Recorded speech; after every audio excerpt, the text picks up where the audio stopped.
Did you know that bubbles in space don't behave like they do on Earth? Why, you ask? Well, there's no gravity in space. This means there's no buoyant force pushing bubbles up and out of carbonated drinks. So if you're planning a space trip and fancy a root beer, be prepared for a no-burp experience. Now let's take a moment to appreciate Sally Ride.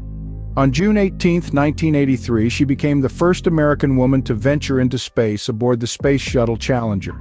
Not only that, she was also the youngest American in space. So next time you enjoy your fizzy drink or dream about space adventures, remember these fun facts and keep exploring the wonders of our universe.